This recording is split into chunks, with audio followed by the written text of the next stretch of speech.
নমস্কার। পাঁচমিশালির আজকের পর্বে সকলকে স্বাগত। আজকের বিষয় মহারাষ্ট্রের রাজনীতি। একেই বলে গরজ বড় বালাই। বাংলার এই প্রবাদ দেশের রাজনীতিতে বারে বারেই দেখা যায়। যেমন শনিবার দেখা গেল মহারাষ্ট্রে। প্রায় ২০ বছর বাদে এক মঞ্চে এলেন দুই ভাই, উদ্ধব এবং রাজ ঠাকরে। বালাসাহেব ঠাকরে মারা যাওয়ার পর তার উত্তরাধিকার কার হাতে যাবে তা নিয়ে পুত্র উদ্ধবের সঙ্গে ভাইপো রাজ ঠাকরের বিবাদ তুঙ্গে ছিল। রাজ ঠাকরের আশা ছিল বালাসাহেব তাঁকেই উত্তরাধিকারী হিসেবে তুলে ধরবেন, কিন্তু বাস্তবে দেখা গেল বালাসাহেব নিজের উত্তরাধিকারী হিসেবে তার ছেলে উদ্ধবকেই বেছে গেলেন।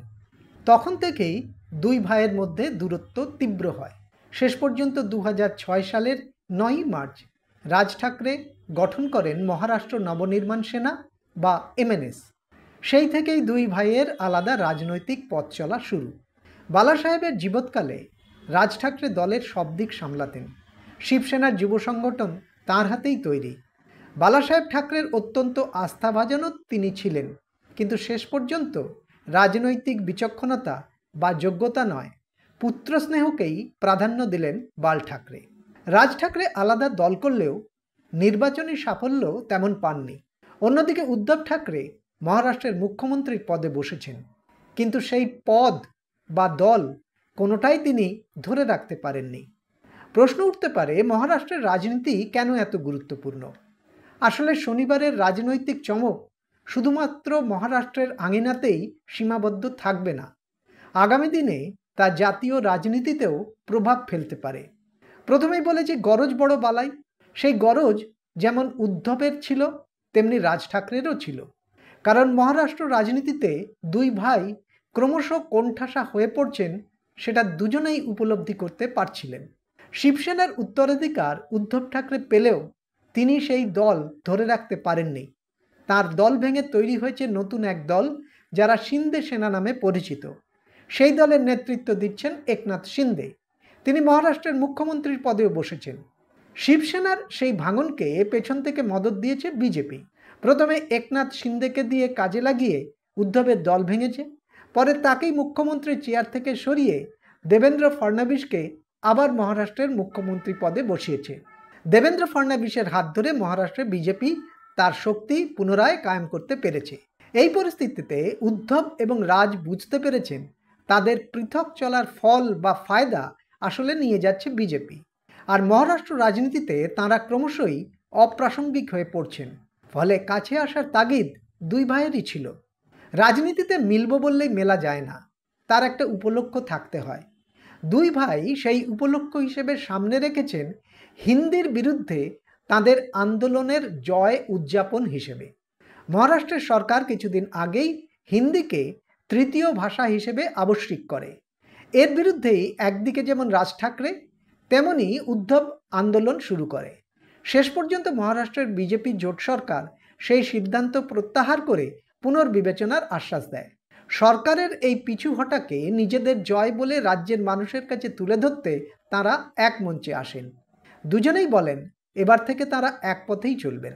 বিজেপির কাছে এই দুই ভাইয়ের কাছে আসা খুব একটা চিন্তার কারণ নয়, কারণ তারা ভালো করেই জানে উদ্ধব এবং রাজের প্রথম লক্ষ্য একনাথ শিন্দে। শিন্দে যেভাবে শিবসেনা ভেঙেছে তার পাল্টা রাজনৈতিকভাবে তাকে জবাব দেওয়ার চেষ্টা করবে দুই ভাই।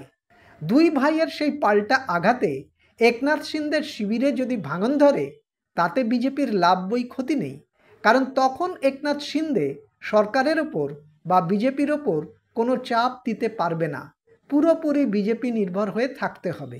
এর পাশাপাশি অজিত পাওয়ারের এনসিপিও দুর্বল হবে। ফলে মহারাষ্ট্রে বিজেপির রাজনৈতিক অবস্থান আরও শক্তিশালী হবে। বর্তমানে যতটুকু শরিক নির্ভরতা তাদের আছে তাও প্রায় থাকবে না। তাই উদ্ধব রাজের মিলনকে বিজেপি নজরে রাখলেও এখনই তেমন গুরুত্ব দিতে নারাজ। শিবসেনার দুই ভাইয়ের এই এক হয়ে যাওয়া একদিকে যেমন মহারাষ্ট্র রাজনীতিতে অনেক প্রশ্ন তৈরি করেছে, তেমনি জাতীয় রাজনীতিতে নতুন সমীকরণের সম্ভাবনা তৈরি হয়েছে। শনিবারের অনুষ্ঠানে মহারাষ্ট্র রাজনীতির চাণক্য বলে পরিচিত শরদ পাওয়ার নিজে আসেননি, তবে ছিলেন তার মেয়ে সুপ্রিয়া সুলে। অর্থাৎ শরদ পাওয়ার নিজের ভবিষ্যৎ রাজনৈতিক সিদ্ধান্ত নেওয়ার পথ খুলে রাখলেন, যা তিনি প্রায় প্রত্যেকবারই করেন। প্রয়োজনে তাকেই কাজে লাগাবেন। রাজ আর উদ্ধব এক হলেন ঠিকই, কিন্তু মহারাষ্ট্রে বিরোধী মহাবিকাশ আঘাড়ির ভবিষ্যৎ কী হবে সেই প্রশ্ন এখন থেকেই উঠতে শুরু করেছে। উদ্ধব আর রাজ এখন কি ফের বালাসাহেব ঠাকরের দেখানো হিন্দুত্বের রাজনীতিকে আঁকড়ে ধরবে? তাই যদি হয়, তাহলে মহাবিকাশ আঘাড়ির প্রধান শরিক কংগ্রেসের সঙ্গে তাদের সম্পর্ক কি হবে? এই পরিস্থিতিতে মহারাষ্ট্রে বিরোধী শিবিরের অস্তিত্ব এখন বেশ নড়বড়ে। এবার মহাবিকাশ আঘাড়ির সম্পর্কে যদি ভাঙন দেখা দেয়, তাহলে জাতীয় স্তরে ইন্ডিয়া ব্লকেও তার প্রভাব পড়তে বাধ্য।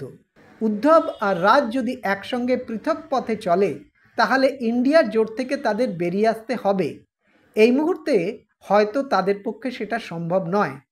আসলে দুই ভাইয়ের আসন্ন লক্ষ্য বিএমসি নির্বাচন, অর্থাৎ বৃহৎ মুম্বাই নির্বাচন। 2022 সালের পর থেকে সেখানে নির্বাচন হয়নি। সরকার মনোনীত প্রতিনিধি বিএমসি চালাচ্ছেন। 227 আসনের বিএমসিতে 2017 সালে শেষ নির্বাচন হয়। তখনও শিবসেনা ভাঙেনি, তাদের আসন ছিল 84 আর বিজেপির 82। আগামী বিএমসি নির্বাচনে 9টি আসন বাড়বে। ফলে রাজ ঠাকরে এবং উদ্ধব ঠাকরে আপাতত বিএমসি নির্বাচনকে পাখির চোখ করে এগোতে চাইছেন। মহারাষ্ট্র রাজনীতিতে শনিবারের চমক দেখে শুধু এটুকুই বলা যায়, পিকচার আভি বাকি হ্যায়। আজ এই পর্যন্ত। ভালো লাগলে সাবস্ক্রাইব করবেন, লাইক শেয়ার কমেন্ট করতে ভুলবেন না, আর অবশ্যই বেল আইকন প্রেস করবেন। নমস্কার।